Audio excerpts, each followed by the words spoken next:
Bueno, damos comienzo a la reunión número 13 del periodo 2020-2021. Esta reunión está destinada a homenajear los 120 años de los salesianos en Ensenada. Y el orador de esta noche será el museólogo Juan Ignacio Pérez Galeta. Esto lo hacemos, como dijimos, en adhesión a los festejos patronales. Antes de comenzar, quiero comentarles que hoy, les mandé a todos, seguramente lo han leído, que la revista Time ha elegido a uno de nuestros rotarios como una de las 100 personas más influyentes del mundo. Es el doctor Yunsi Fuso, presidente del Comité Nacional de Polio Plus de Nigeria. El primer rotario que está nominado por la revista Time. Antes de...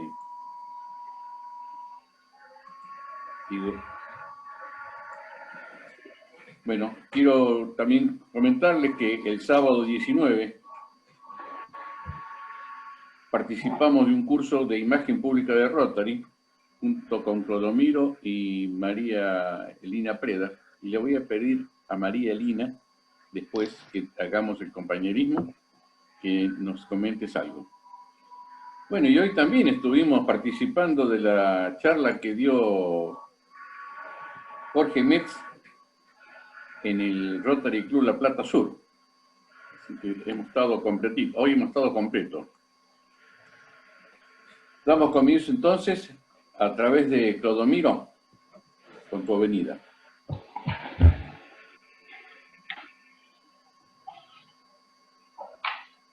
¿Está silenciado? Ahí está.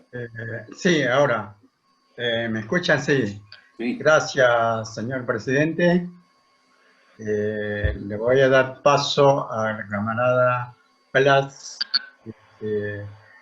para el primer compañerismo. Por favor, Carlitos. ¿Me escuchan? Sí. ¿Me escuchan? Sí. Sí.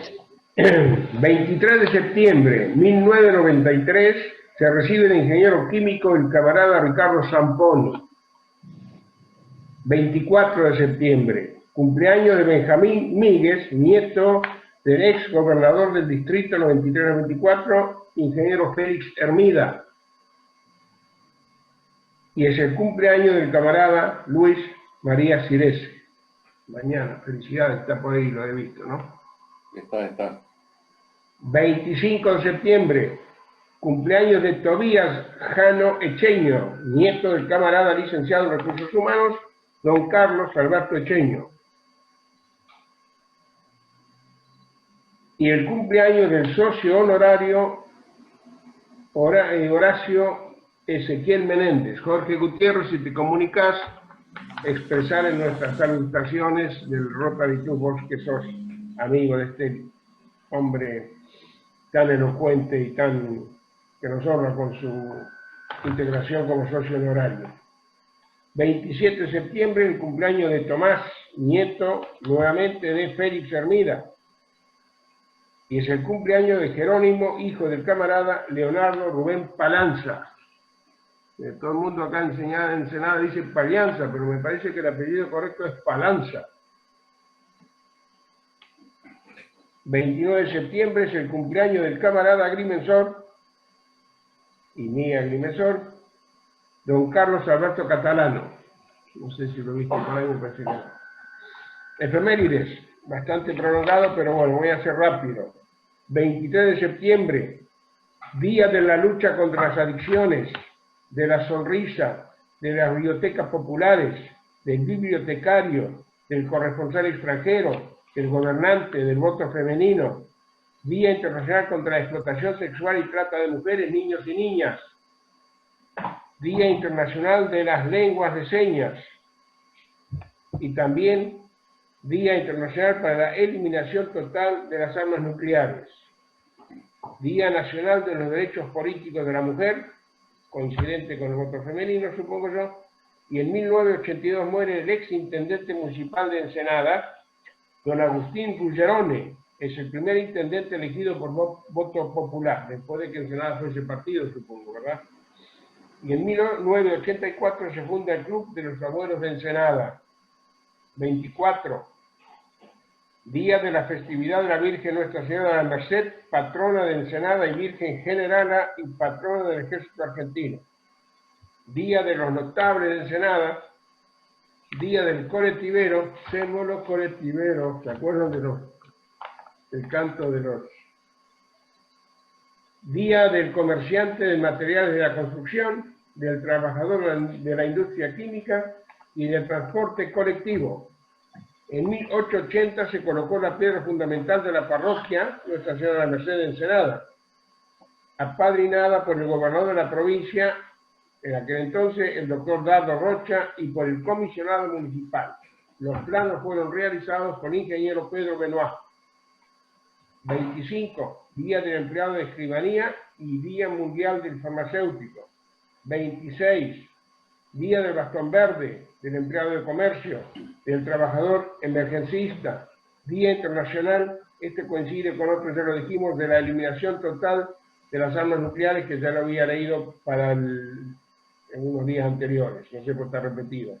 Y Día Nacional de los Talleres Protegidos, 27 de septiembre, Día de la Prevención del Maltrato Infantil y Juvenil, Día de los Derechos del Niño y Adolescente, Día Internacional de los Derechos del Saber, Día Mundial del Turismo, de la Conciencia Ambiental, y en 1912, por ley del presidente Roque Sáenz Peña, se crea el Hospital Naval de Río Santiago, del Dique, hoy Hospital Zonal Especializado en Crónicos, en las cuales el Rotary ha participado con muchas subvenciones que recordaremos, ¿no?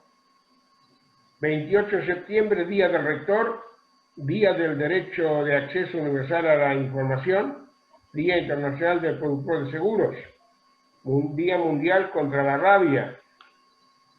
Y en 1930 falleció el señor Amaro Detri, fundador de la villa que lleva su nombre en Ensenada.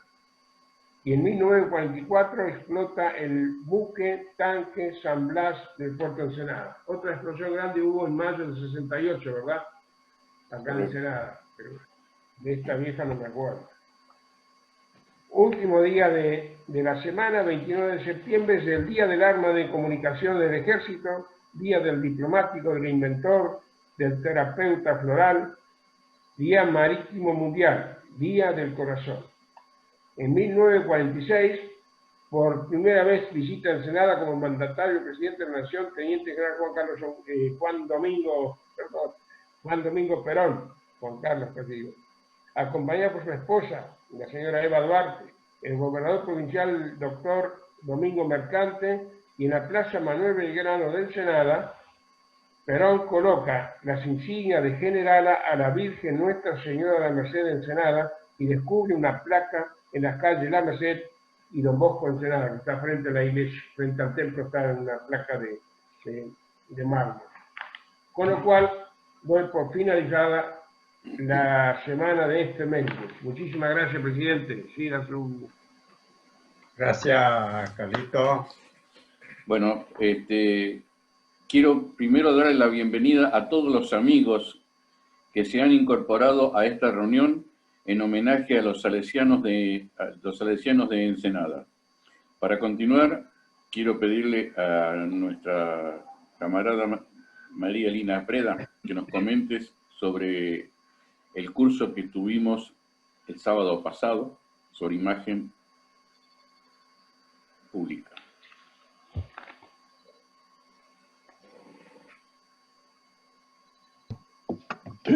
Bueno, cuando el presidente Coco Lucero me comentó que quería que hiciera una reseña de esto, me hice una ayuda a memoria porque fueron aproximadamente 2 horas de taller muy interesante en el que se habló de imagen pública y haciendo hincapié en el uso de la marca como gente de acción.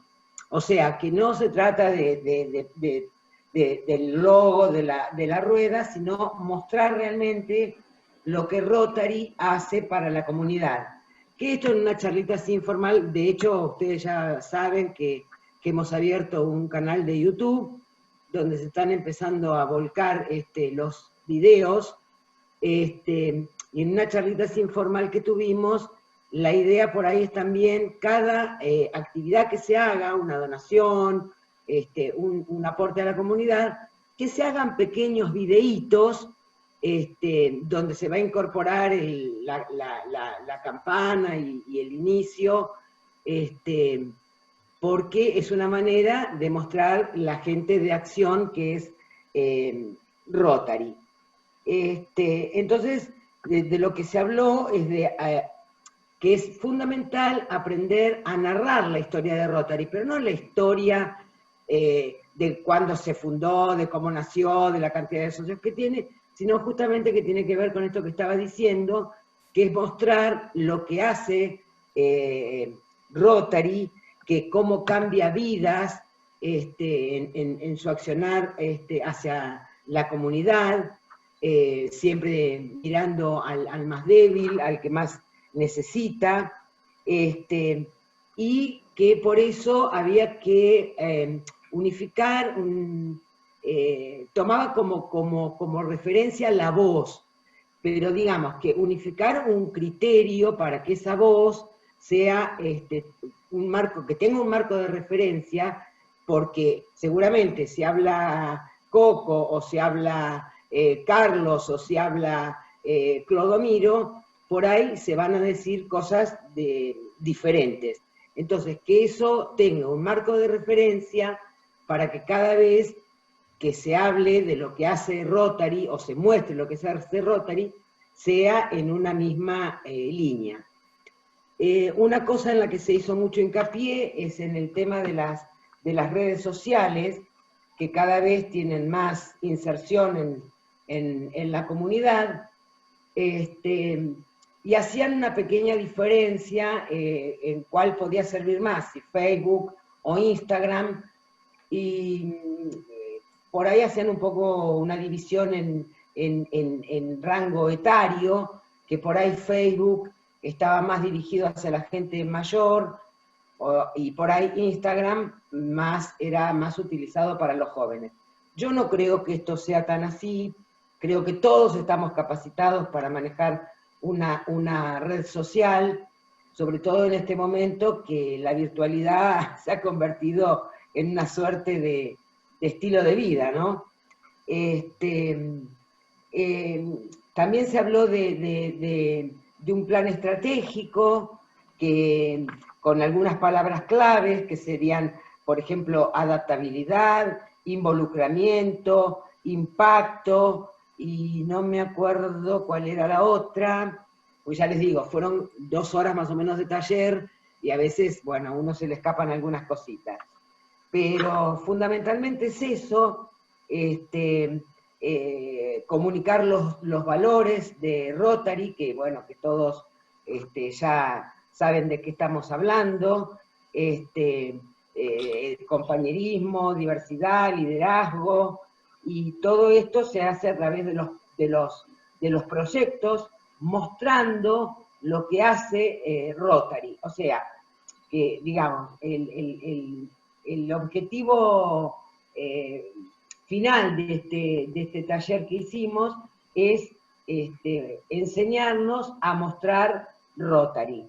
Y una forma de mostrarlo es a través de las redes, a través de los medios convencionales, que también se está haciendo, y bueno, nosotros ya tenemos el canal de YouTube, hay un Facebook que habría que reflotarlo, porque por una de estas cuestiones había 2, uno quedó olvidado, el otro también quedó olvidado, entonces bueno, habría que ver la forma de reflotarlo, de ponerle una marca que lo identifique como que ese es el Facebook oficial de Rotary, y ahí también ir volcando todas las cosas que tienen que ver con esto que estábamos mencionando.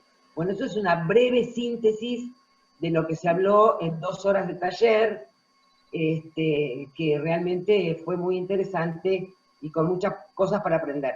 Después en algún momento puedo escribir algo más, si a alguien le interesa saber algo más, tratar de hacer un poquito más de memoria y escribir alguna cosita, pero fundamentalmente creo que es esto.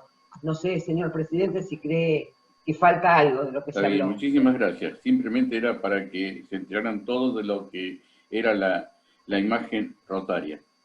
Quiero continuar nuevamente con Clodomiro, para su avenida. Creo que tenías algo para anunciarnos. Coco, sí, iba a anunciar lo que tiene que ver con mi comité, pero lo vamos a dejar para la próxima, lo vamos a dar más tiempo. Vamos a, digamos, homenajear a los salesianos, pero sí me gustó, digamos, María Elina, su disertación prácticamente en poco tiempo aprendió bastante y fue muy claro en cuanto a su concepto. Bueno, más que nada, agrego un cachito porque dio hincapié que todas las informaciones a nivel de las redes tienen que ser Rotary en acción, gente en acción. Esa gente en acción, obvio, con una visión. Por eso, para cumplir su destino, dijo, Rotary siempre debe ser evolucionario y a veces revolucionario. Eso lo dijo Paul Harris a los 8 años de haber fundado Rotary a nivel internacional. Gracias, Coco, nada más. Muchas gracias, Clodomiro. Bueno, entonces le doy la palabra a Osvaldo Gañarás para que nos haga la presentación del orador de la noche. Gracias, presidente. Tengo la distinción de presentar al orador de la noche, al museólogo Juan Ignacio Pérez Galeta. Nació el 11 de julio de 1973 en la ciudad de La Plata, soltero, y vive en nuestra ciudad. Su formación, estudios primarios, Colegio Nuestra Señora de la Merced, egresó en 1986. Estudios secundarios los realizó en el Instituto San Vicente de Paúl, de la ciudad de La Plata, y en el año 1991 obtuvo el título de perito mercantil. Estudios terciarios los realizó en el Instituto de Formación Docente número 8 de la ciudad de La Plata, y en el año 2002 obtuvo el título de museólogo. Experiencia laboral: junio de 1999 a marzo del 2001, guía ayudante ad honorem en el Museo Fuerte de Barragán. Mayo del 2001 a diciembre del 2003, reorganización del Museo Internacional de Muñecos de la República de los Niños, llevando a cabo tareas de conservación preventiva del acervo, reordenamiento general del material de exposición e investigación y contextualización de la muestra del museo. Mayo del 2004 a marzo del 2005 fue ayudante alumno ad honorem para realizar tareas de apoyo en la red de museos de la Universidad Nacional de La Plata. Marzo del 2005 hasta la actualidad, museólogo a cargo del Museo Histórico Fuerte de Barragán. Marzo del 2013 hasta la actualidad, integrante del equipo del Depósito 25 de Arqueología Histórica, Universidad Nacional de La Plata, Facultad de Ciencias Naturales y Museo. Cursos realizados en 1996, fotografía y microfilmación en la institución Archivo Histórico de la provincia Dr. Ricardo Ledevene. En 1997 realizó curso Iluminando el Patrimonio Cultural en el Instituto de Formación Docente y Técnica número 8. En 1999 realizó el curso El Servicio Educativo en el Museo, en el Instituto Museo Fuerte de Ensenada.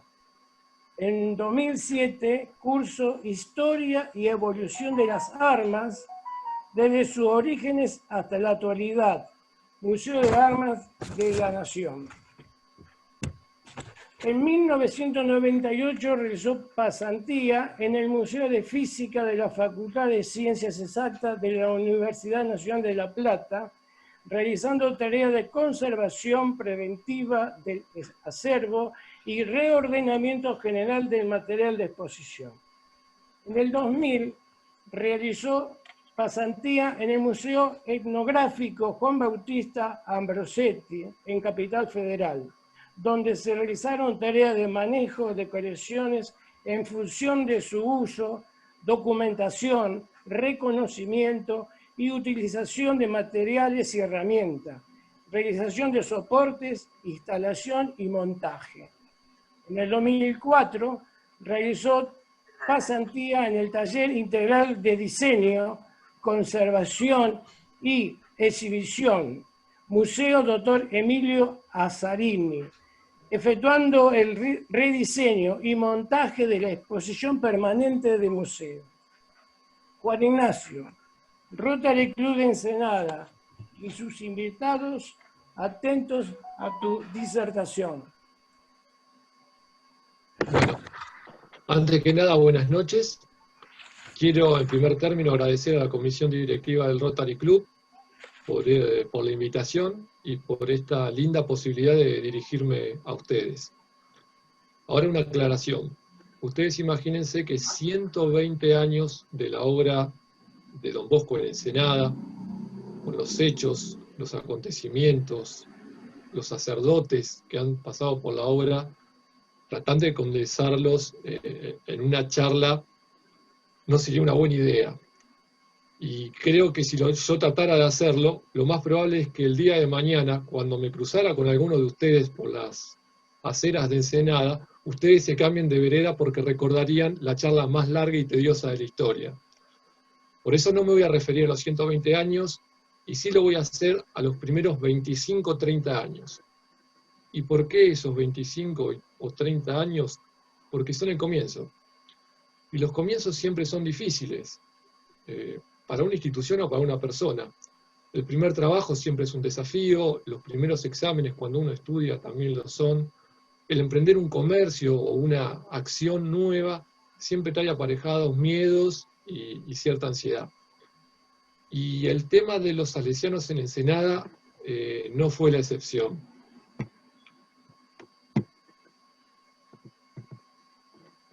Acá tenemos Ensenada recibe a Don Bosco. La pregunta que tendríamos que hacernos sería, ¿cómo era la Ensenada que recibió a esos primeros salesianos? Una Ensenada muy distinta a la actual, una Ensenada que tenía una orientación rural, una Ensenada que había perdido su autonomía y que faltaban 25 años aproximadamente para que se instalaran los frigoríficos, la destilería. Va a haber un punto de inflexión en esa época, que va a ser, además de la construcción de La Plata, y primordialmente, la construcción del puerto de La Plata en Ensenada. El puerto trajo aparejado cambios drásticos en lo territorial. Por eso se había cortado. En lo demográfico en los micrófonos. Y en lo económico. En lo territorial porque, bueno, sentó una valla definitiva entre lo que a futuro iban a ser la ciudad de Ensenada y de Berisso, separando dos idiosincrasias diferentes. En lo demográfico, para que ustedes...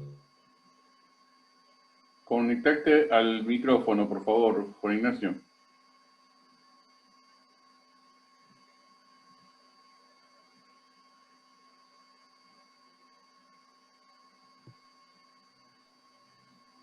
¿Ahí me escuchan? Ahí está.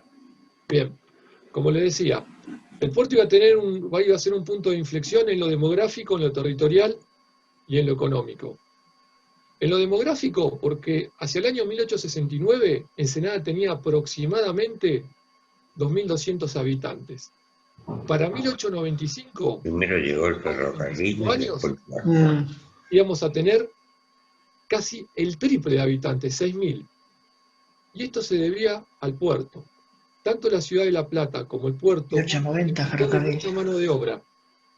Esa mano de obra fue solventada 86. en un primer lugar la gente de la zona, pero también con inmigrantes, que una vez construido el puerto encontraron una vía de llegada al lugar mucho más fácil y un lugar con muchas necesidades económicas. Ensenada tenía, en 1880, un 30% de su población eran inmigrantes. Hacia 1885, ya con las obras del puerto en plena acción, ese porcentaje pasó casi el 50%. Por cada inmigrante español había 10 italianos, o sea que la mayoría de los inmigrantes eran de origen italiano. Por eso, no es raro que en 1891 se creara la Sociedad Obrera Italiana de Socorros Mutuos, para dar un sostén a esa enorme cantidad de italianos. El barrio Campamento, en aquel momento, que era el lugar donde estaban las carpas y las casillas de madera, donde vivían los operarios y los trabajadores del puerto, era conocido como la Piccola Italia. Así que imagínense la cantidad de italianos y de inmigrantes que teníamos en nuestra ciudad. En cuanto al tema económico, obviamente que el puerto se convirtió en la principal fuente de trabajo. Pero a los pocos años, como la provincia de Buenos Aires había sacado empréstitos en el extranjero para poder hacer esta obra, no los pudo pagar, entonces la nación toma esa deuda, nacionaliza el puerto, también toma control de los ferrocarriles que tenían una tasa acomodada para todo lo que se desembarcara en este puerto, que una vez nacionalizado ya no iba a ser así. Obviamente que los armadores dejaron de preferir el puerto de La Plata nuevo, un puerto de primera calidad, en ese momento el mejor de la provincia, por el puerto de Buenos Aires. Nuevamente Buenos Aires y su centralismo ganaban la batalla. Fue tanta el debacle económico que trajo el cese de las actividades en el puerto, que voy a citar unas palabras de una carta que el vicario de la iglesia Nuestra Señora de la Merced, el capellán vicario, hay que aclarar que con la llegada de la ciudad de La Plata se crea el obispado de La Plata, entonces Ensenada pierde su calidad de parroquia y empieza a depender de la iglesia de San Ponciano. Por eso teníamos un cura vicario. Este vicario en 1896 le manda una carta al ministro de Obras Públicas diciéndole: la parálisis completa de todo trabajo en este puerto ha sembrado la miseria en toda esta vecindad. Resumiendo, tenemos una ciudad que está en una crisis económica muy importante. Ustedes saben que las crisis económicas traen aparejadas crisis sociales y morales, y que buena parte de su población son inmigrantes, gente que tiene otra cultura, otra identidad, y algunos ni siquiera hablaban el idioma. A esa Ensenada es donde llegan los salesianos. Y el primer salesiano que llega a Ensenada es el padre Juan Farinati, que lo hace el 14 de enero del año 1900. Una de sus primeras acciones es reunirse con las familias del lugar, las familias católicas, y buscar los necesarios cooperadores salesianos, la gente que lo iba a apoyar en lo que podía en lo material, pero también en las acciones. La segunda acción, la más importante y tal vez la que ha dejado una marca indeleble en la ciudad de Ensenada, es la creación del colegio Nuestra Señora de la Merced. El 15 de febrero va a empezar a funcionar el colegio. En un primer momento, en el salón parroquial, un salón parroquial muy humilde, en 2 salitas se empieza a dar clase a 2 cursos siguiendo el programa de educación de la provincia, con 42 alumnos. Acá tenemos a los primeros alumnos del colegio. Quiero que vean que si se fijan en las paredes no tienen revoque, o sea que realmente era un edificio muy pero muy humilde. El colegio va a tener un andar bastante irregular debido a tres elementos, por lo menos en un primer orden o en su principio. Uno era, como comentamos hoy, la pobreza de la vecindad. El otro era la carencia de un edificio para que se pudieran dictar clases. Y el tercero eran las ideas anarquistas que reinaban en la época, que eran contrarias a la Iglesia. Lo mismo que en la zona de Ensenada, la francmasonería, que se veía representada por la logia Hijos del Universo. Esta era una hostilidad que era bastante interesante y bastante importante.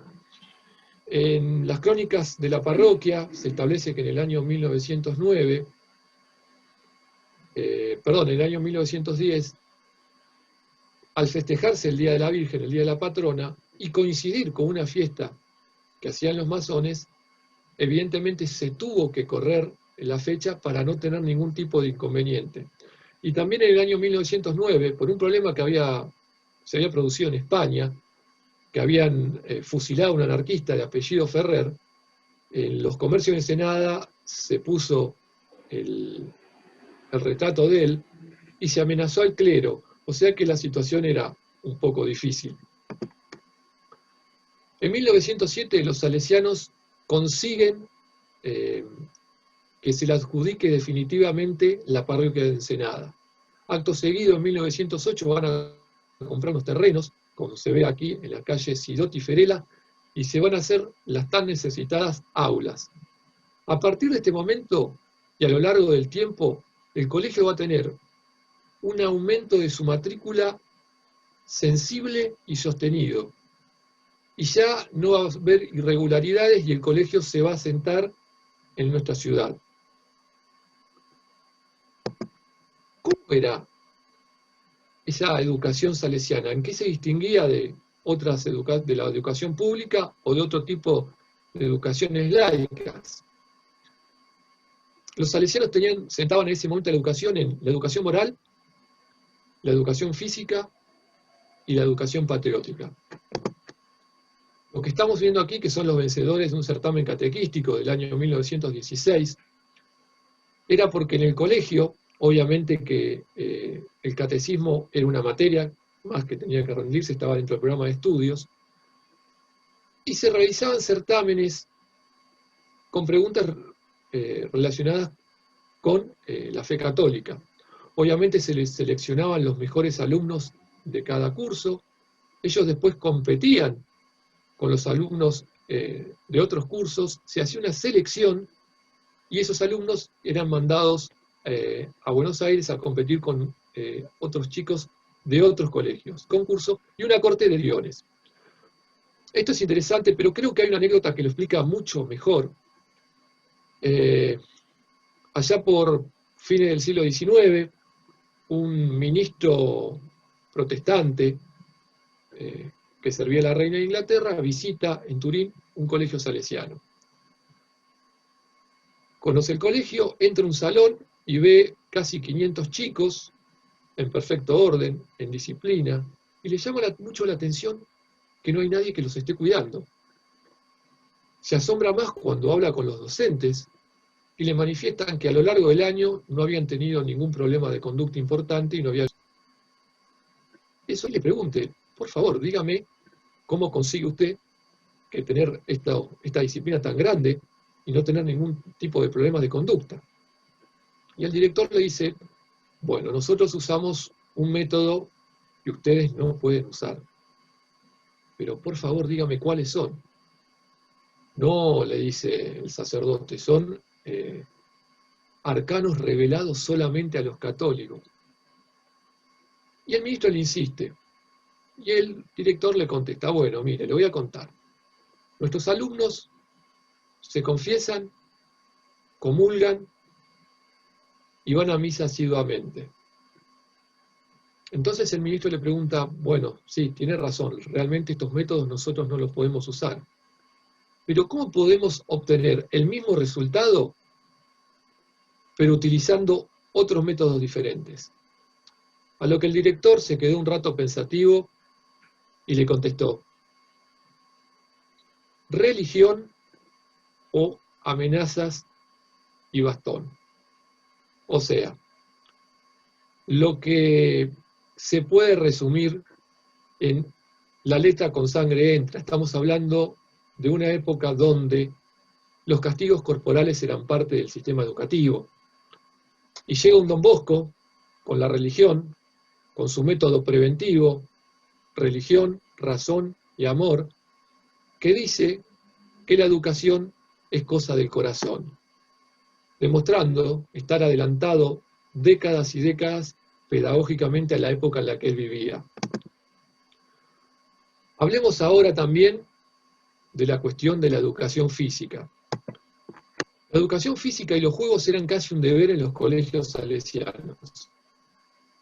El mismo sacerdote o el mismo maestro que le daba historia o literatura o matemática, también era el encargado de organizar los juegos, pero sobre todo de jugar con sus alumnos, lo que formaba una relación de amistad muchísimo más importante entre educador y educando.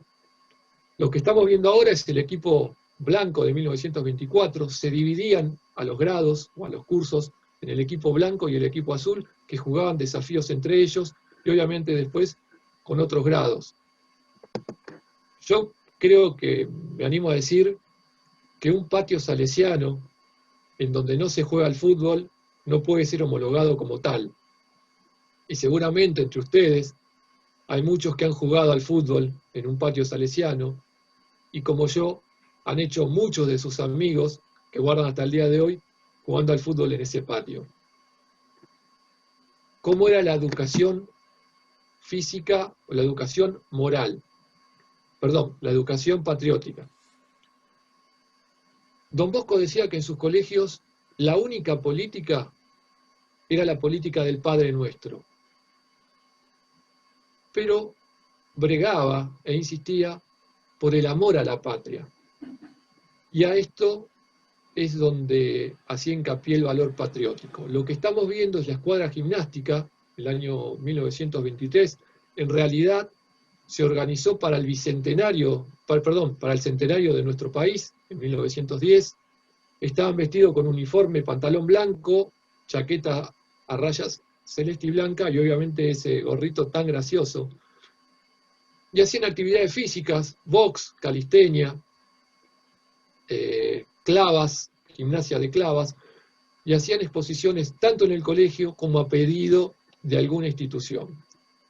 Tal vez la organización más conocida en lo que se refiere a los valores patrióticos son los exploradores de Don Bosco, el famoso Batallón 14, que allá por el año 25 contaba con 80 integrantes, 14 camilleros y una banda lisa que era famosa.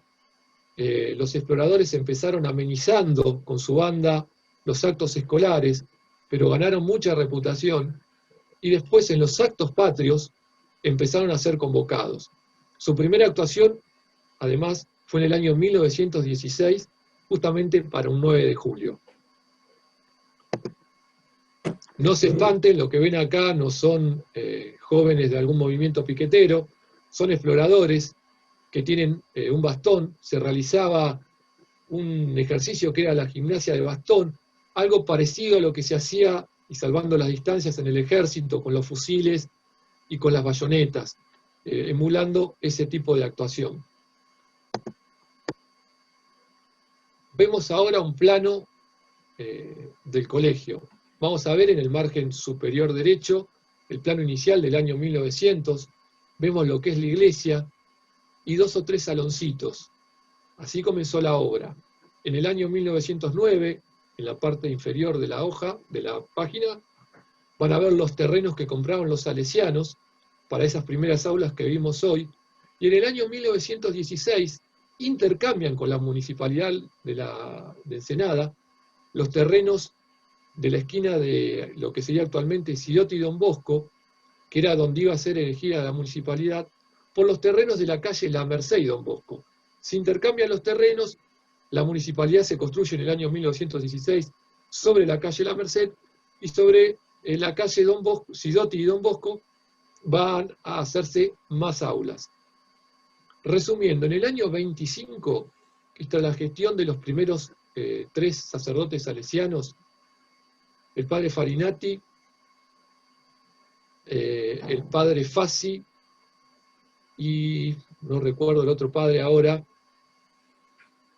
y el padre Saninetti, los salesianos obtuvieron la superficie que hoy en día tiene el colegio. Esto fue muy importante, sentaron la base de lo que hoy es la obra, y pensaba terminar con esto, pero me resultaba que este pasado era un poco lejano, y que no se condecía con la idea salesiana, una idea siempre de actividad, de estar en movimiento, y por eso rescaté estas fotos. Estas fotos son de chicos del oratorio haciendo la merienda para llevarle a los chicos.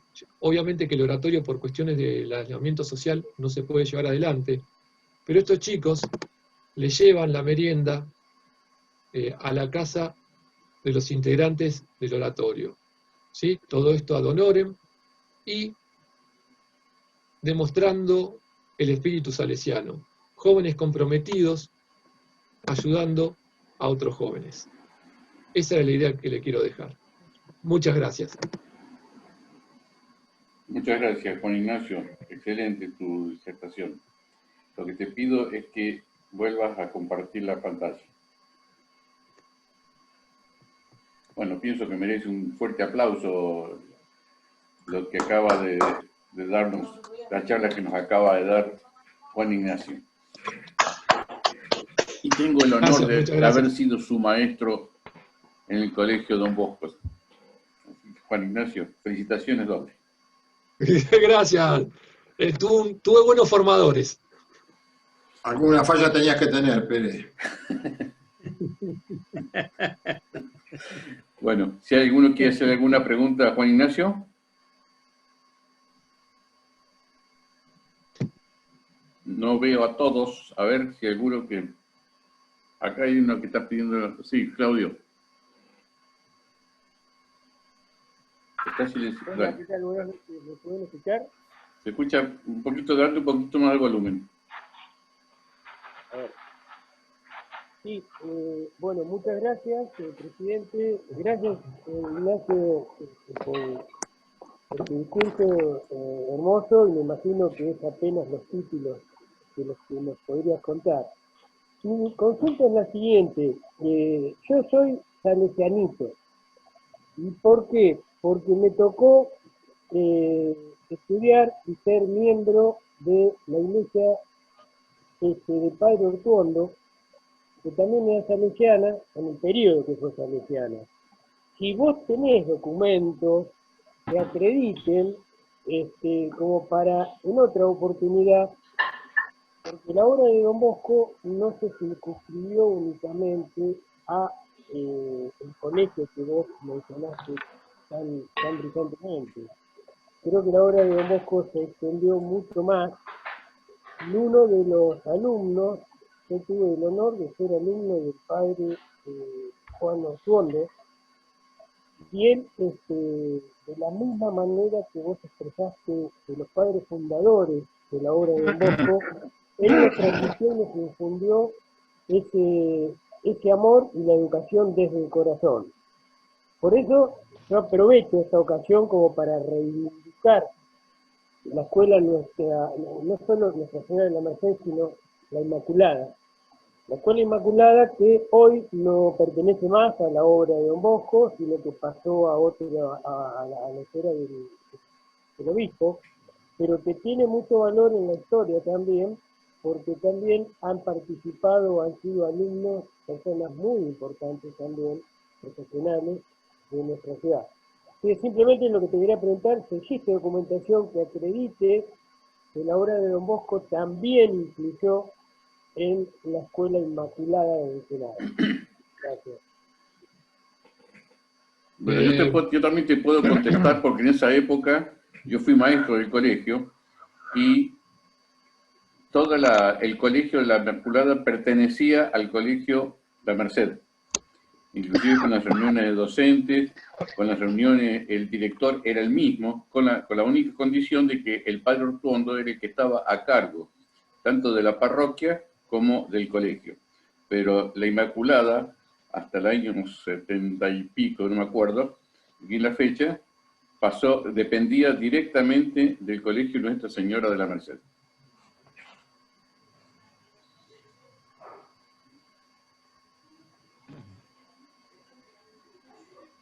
No sé si alguien más quiere hacer alguna pregunta.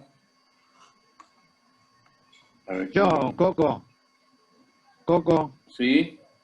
Coco. Sí, sí, sí. Coco.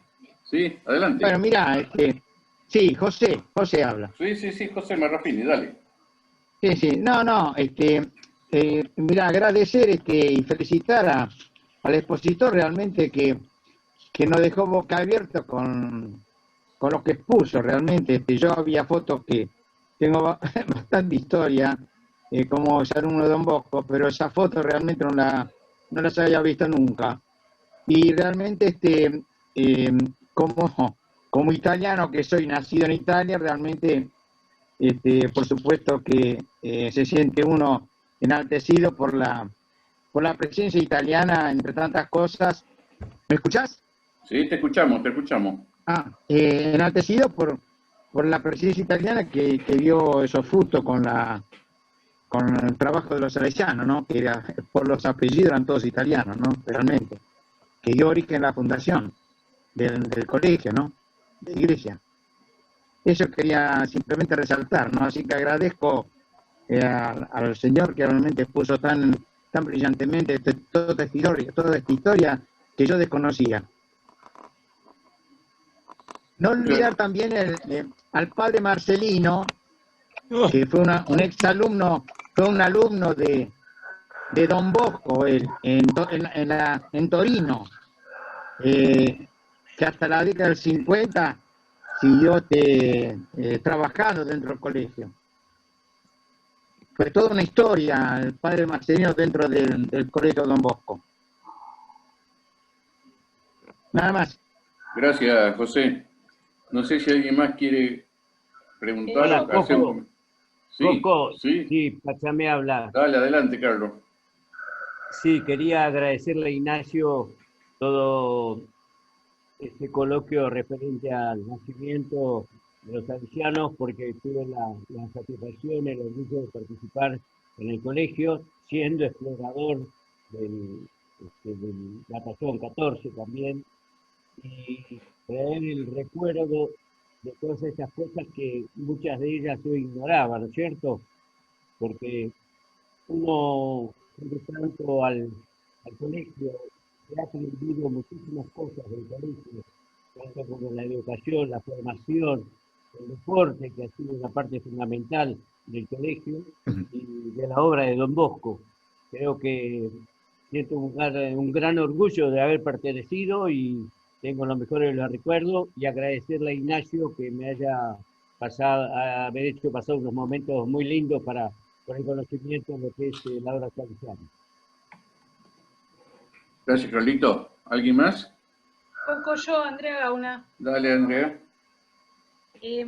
Primero, bueno, agradecerle a Juani.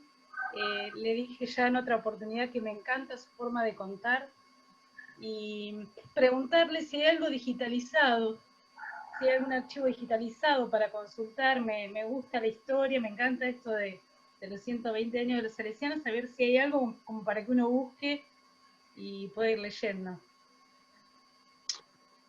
Andrea, ¿cómo estás? Bien, gracias. Lo que tenemos digitalizado es el material fotográfico. De hecho, lo que eran todo el material escrito se lo llevaron para Almagro, donde están concentrando archivos de varias casas salesianas, donde creo que se va a hacer un archivo. No tenemos el material escrito, no lo tenemos. Lo que eran las crónicas no las tenemos. Pero quedan cosas como los libros de los festejos patronales.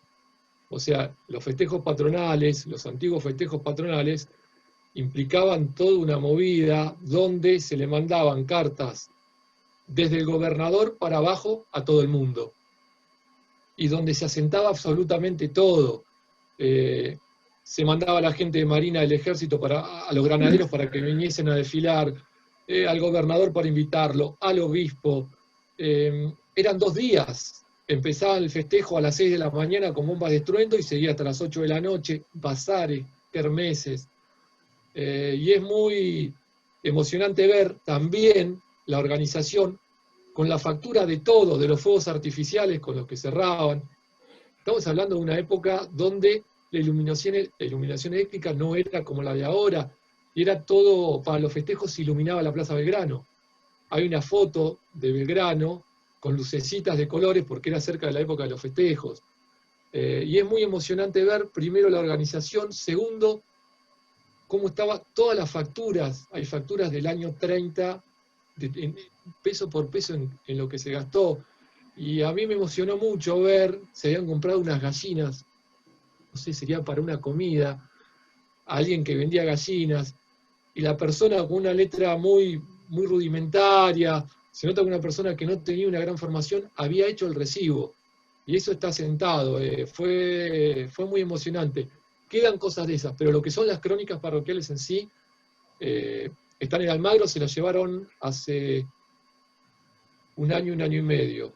Y el material fotográfico digitalizado, lo digitalizamos con Guillermo Arillo y con Rubén Chagaray. Ellos colaboraron, fueron un factor importante para poder contar con el material, parte de lo que vieron hoy en las fotos. ¿Y uno puede acceder a esas fotos?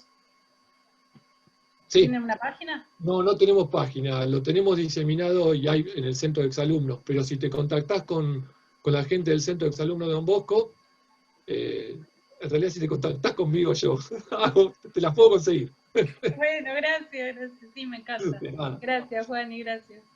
Y quiero aclarar una cosa, así como Claudio habló del padre Ortuondo, y seguro José o Carlos hablarán de algún sacerdote que los tocó, yo me referí a esos primeros 25 años. Obviamente que con el transcurso del tiempo hubo un montón de padres, como el padre Marcelino, con un montón de sacerdotes que seguramente si yo le pregunto a alguno que estuvo en la obra, lo marcaron. El padre Ramón para mí, el padre Balgac. No es que los obviamos, sino que sería imposible ponerlos a todos. Pero creo que es testimonio de cada uno de ustedes. Si yo les pregunto, me van a hablar de algún sacerdote, que alguna enseñanza les dejó o que algo les transmitió. Sí, así es, sí, el padre Delfino, el padre Bianchi. Ranguni, padre Ferrante. Carlito. Coco. Gran pincharrata, Carlito. Sí. Coco, con tu permiso. Sí. ¿Cómo daba leña? Bueno, primero agradecerte la invitación a esta exposición. Segundo, agradecerle a Ignacio, porque, bueno, yo soy hijo de italiano, me hiciste vivir lo que quizá vivió mi papá, me emociono mucho. Él era del barrio del Campamento, iba con alpargatas y se cambiaba el calzado para entrar al colegio Don Bosco. Tuve, no sé si la suerte o él tuvo la suerte de que cuando el colegio tenía el cine, que iba todo el pueblo, iba al cine, mi papá era quien iba hasta La Plata a retirar las películas y la traía en el tacho de lata. Se tomaba el colectivo, no sé si era el 3, el 7 que había en ese entonces. Un No, el 13. El 13. Y él me contaba que traía las películas, las miraban, las pasaban ahí en el colegio y después se volvía a La Plata a llevarla. Así que bueno, y todos los recuerdos que tengo, el batallón 14, ciclismo, a Coco de maestro de 6º grado, el coro Santa Cecilia, es una obra maravillosa y ojalá existiera y estaría replicado 1000 veces más de lo que es el Colegio Salesiano. Hoy no estaríamos con una juventud como la que tenemos y creo que esto es loable y es una forma del homenaje que hiciste, creo que está bien representado y te lo agradezco, Ignacio.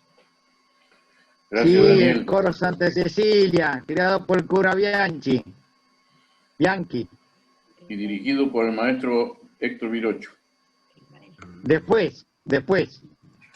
Claro. Pero creado por el padre Bianchi. Bueno, para contestarle a Daniel, no recuerdo exactamente, pero está la fecha en que empieza a funcionar el biógrafo en el colegio. Está la fecha exacta cuando empezó a comenzar. Y con respecto a los italianos, yo seguramente si le pregunto a alguno de ustedes, su abuelo o su tatarabuelo, vino a trabajar en la construcción del puerto de La Plata. En mi caso, mi tatarabuelo trabajó en el puerto de La Plata, como seguramente algún antecesor de alguno de los que está acá, Antonio Marra, que formó su familia y se quedó acá. Pero bueno, está bastante relacionado el tema de los italianos y el tema de los salesianos. Bueno, Ignacio, un agregado entonces. Mi abuelo era el botero que cruzaba a la gente que venía en el ferrocarril de Constitución a Río Santiago y los cruzaba para el frigorífico, el Armour y el Swift. Él era el botero junto con Testori, creo que era el otro, eran los que manejaban los botes para cruzar la gente. Bueno, un bisabuelo mío, Galeta, que vivía en Villa Albino, hacía el mismo trabajo. Sí, sí. Hacía el mismo trabajo. Después, cuando empezó a funcionar la destilería, consiguió el trabajo en la destilería. Pero cruzaban con los botes la gente que iba a los frigoríficos. Hermosos recuerdos. ¿Qué alguien más quiere hacer una pregunta o hacer algún comentario?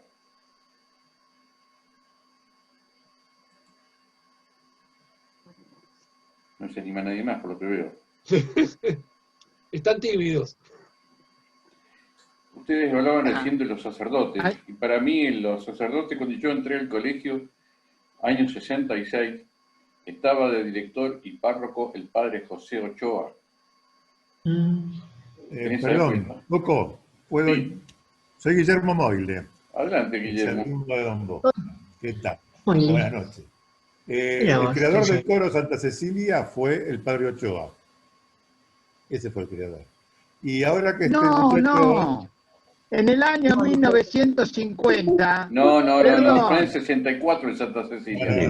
Los años 60. No, me disculpan. Porque yo fui partícipe de hermano. Perdón. Domingo. En el año 1950 se creó el coro Santa Cecilia, creado por el padre Bianchi. Claro, eso era con los chicos de la escuela, pero después, siendo adolescentes, el padre Ochoa entonces lo refundó. Pero yo lo habrán refundado, pero se creó en el año 1950, el padre Bianchi. Y el que está hablando formó parte de ese coro. Bueno, yo participé parte del coro cuando era adolescente. Y otra cosita, para Daniel Viviano, ¿sos? Sí, Viviano. El de tu papá Botero. Yo tuve, cuando era muy chico,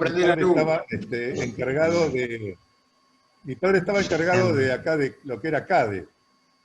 Él tenía que ir a Berisso a controlar también la subusina eléctrica que había en Berisso, y muchas veces he cruzado en bote, pues yo siempre les digo a algunos, en Ensenada teníamos 4 o 5 medios de transporte, y todos no se imaginaban que teníamos un bote cruzando Berisso. Y o sea que, no sé, seguramente que el botero sería entonces tu abuelo. Ahora que vos lo decís, lo descubro. Muchas veces lo he cruzado en bote a Berisso. Muy empetrolado estaba el canal. Habría que subir con un cuidado antes. Recién hablaron del coro Santa Cecilia y hoy, acá presente, hay unos cuantos integrantes del coro Santa Cecilia, de los cuales estaba yo también. No lo ponía de... Está Carlito Echeño también, que estuvo en las primeras épocas del coro Santa Cecilia. Sí, poco. Con los televisores. Cuando fuiste vos fue la segunda etapa, pero se creó en el año 1950. Bien. Incluso la que ayudaba era la señora Arambori de Reynoso, la Chola. Yo no escucho. ¿Me escuchaste, Coco? Yo no escucho. Sí, te escucho. Dejalo, que cuando vos pones eso, le sacas el sonido. Yo no escucho ahora. No importa. Podemos usar uno cada uno. ¿Alguien más quiere hacer algún comentario? No voy a no yo. A ver. O para hacer una pregunta a Juan Ignacio. No, le vas a romper Nadie. Bueno, nuevamente te agradezco, Juan Ignacio. Excelente tu disertación. Y bueno, pienso que los que fuimos salesianos en su momento no podemos olvidar la obra de Don Bosco. Algo que nos identifica como nos identifica el escudito de Rotary hoy. Escucha. Así que bueno, nuevamente agradecerte. Gracias, Coco. Agradecerte. Muy bueno. Se bajó este. Y reitero el agradecimiento por la invitación y por la posibilidad. Gracias. Bueno, si no hay otro tema, ya le daría por... Sí, escucha. Doy por finalizada la reunión y nos quedamos como en Rotary de sobremesa. Así